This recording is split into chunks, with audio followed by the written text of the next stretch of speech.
प्रधानमंत्री श्री नरेंद्र मोदी राजस्थान के पचपदरा में बालोतरा के अंदर एचपीसीएल राजस्थान रिफाइनरी लिमिटेड की नई रिफाइनरी कम पेट्रोकेमिकल परियोजना का उद्घाटन कर रहे हैं। दोस्तों, ये रिफाइनरी की सबसे बड़ी विशेषता ये है कि ये राजस्थान के मंगला क्रूड का उपयोग करेगी और साथ ही मुद्रा पोर्ट से पाइपलाइन के माध्यम से रूस और खाड़ी देशों से आए क्रूड को भी प्रोसेस कर सकेगी।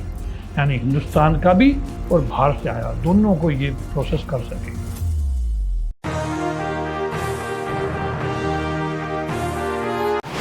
नमस्कार, मैं डॉक्टर टी और आप देख रहे हैं सोल्जर बॉयज चैनल। दोस्तों, दुनिया पागल हो रखी है। दुनिया सोच रही है क्या होने वाला है, because America, Iran, Israel, Gaza, Hamas, इनका युद्ध अभी कंटिन्यू चल रहा है। दोस्तों, यूक्रेन रशिया के बीच चल रहा है, 5 साल ज़्यादा हो गए दोस्तों। लेकिन हिंदुस्तान इसी वैश्विक संकट के बीच नई रिफाइनरी लॉन्च करने जा रहा है। दोस्तों, इतिहास गवाह है, युद्ध केवल सीमाओं पर नहीं लड़े जाते, वे ऊर्जा, अर्थव्यवस्था और संसाधनों पर भी लड़े जाते हैं। दोस्तों, जो राष्ट्र अपनी ऊर्जा सुरक्षित कर लेता है वही भविष्य का नेतृत्व करता है। हमने महसूस किया अभी। नमस्कार मित्रों, दुनिया आज ऊर्जा संकट, युद्ध, समुद्री मार्गों के खतरे और तेल कीमतों की अनिश्चितता से गुजर रही है। स्टेट ऑफ हॉर्मुज़ बंद होने के बाद में हमें भी कुछ समय तक एलपीजी के ऊपर दिक्कत आई थी दोस्तों।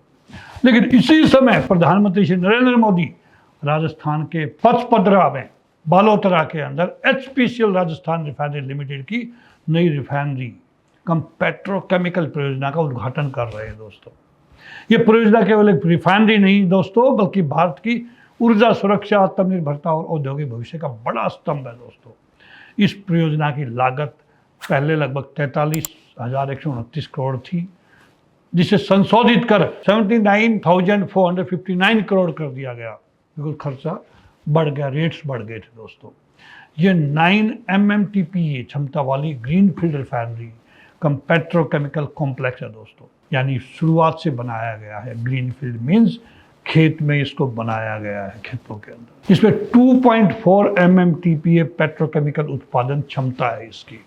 इसमें एचपीसीएल की हिस्सेदारी 74% है और राजस्थान सरकार की 26% है। दोनों का ये ज्वाइंट वेंचर है। इससे हर साल लगभग 10 lakh ton petrol, 40 lakh ton diesel, 10 lakh ton polypropylene, HDP, LLDP, benzene और बुटाडीन जैसे उत्पाद बनेंगे। दोस्तों, ये उत्पाद परिवहन, दवा, पेंट, पैकेजिंग और औद्योगिक विकास के लिए भी अत्यंत महत्वपूर्ण है।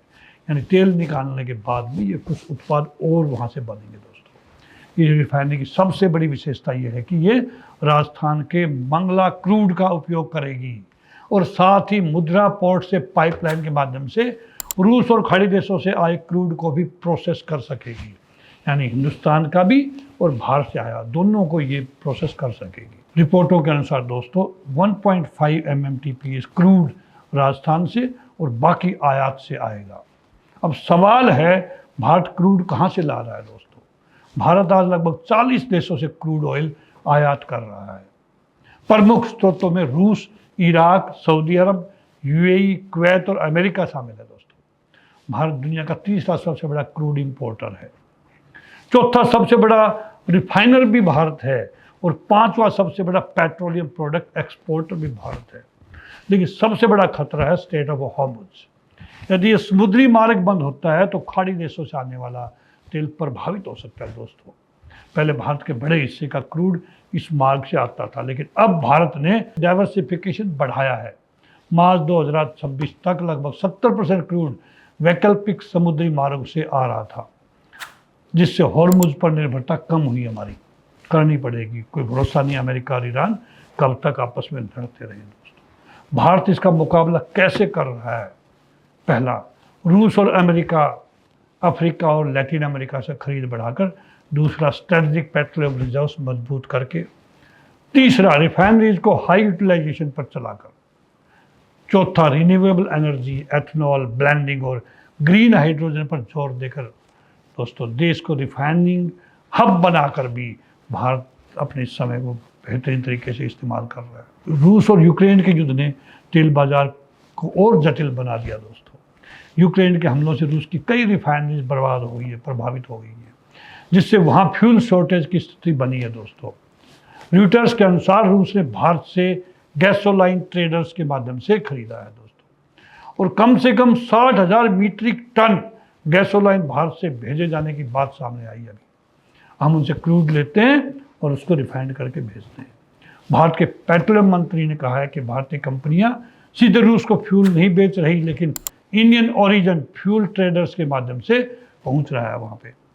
भारत की नीति स्पष्ट है दोस्तों, देश हित पहले, जहाँ से सस्ता, सुरक्षित और विश्वसनीय क्रूड मिलेगा भारत वहाँ से खरीदेगा, फिर अपनी रिफाइनरीज में वैल्यू एडिशन करके देश की जरूरत पूरी करेगा और सरप्लस पेट्रोलियम प्रोडक्ट्स का एक्सपोर्ट भी करेगा। प्रधानमंत्री मोदी का विजन यही है दोस्तों, भारत केवल तेल खरीदने वाला देश नहीं रहे, बल्कि रिफाइनिंग, पेट्रोकेमिकल्स, ग्रीन एनर्जी और एनर्जी डिप्लोमेसी का ग्लोबल लीडर बने आने वाले समय में। 15 रिफाइनरी राजस्थान के पिछड़े क्षेत्र में औद्योगिक क्रांति ला सकती है दोस्तों, हजारों रोजगार देगी, विदेशी मुद्रा बचेगी हमारे देश के अंदर और भारत की इंपोर्ट डिपेंडेंस कम हो जाएगी। निर्माण के दौरान लगभग 25,000 वर्कर्स को रोजगार मिला जब ये बन रही थी दोस्तों, और आने वाले समय में वहाँ परमानेंट रोजगार भी लोगों को मिलेगा रिफाइनरी को फंक्शनल करने के लिए दोस्तों। अंत में दोस्तों मैं बात करूँगा, वैश्विक संकट में वही देश मजबूत रहता है जिसकी ऊर्जा आपूर्ति सुरक्षित हो। 15 रिफाइनरी भारत को यही संदेश देती है, ऊर्जा सुरक्षा ही आर्थिक सुरक्षा है आज के दिन दोस्तों। रिफाइनरी केवल तेल नहीं बनाती, वो राष्ट्र की आत्मनिर्भरता की नींव भी रखती है। रिफाइनरी केवल पेट्रोल और डीजल नहीं बनाती, बल्कि राष्ट्र का आत्मविश्वास, आत्मनिर्भरता और भविष्य भी गढ़ती है। यही विकसित भारत की ऊर्जा यात्रा का सबसे मजबूत आधार है दोस्तों। इसी के साथ नमस्कार, जय हिंद। अगर आपके वीडियो अच्छी लगी तो इसको लाइक भी करें, शेयर भी करें, मेरे सोल्जर वॉइस चैनल को सब्सक्राइब भी करें। आप ऐसी ही वीडियोज, ऐसी इन्फॉर्मेशन लेके मैं आपके साथ सामने हाजिर होता हूँ। इसी के साथ फिर एक बार नमस्कार, जय हिंद।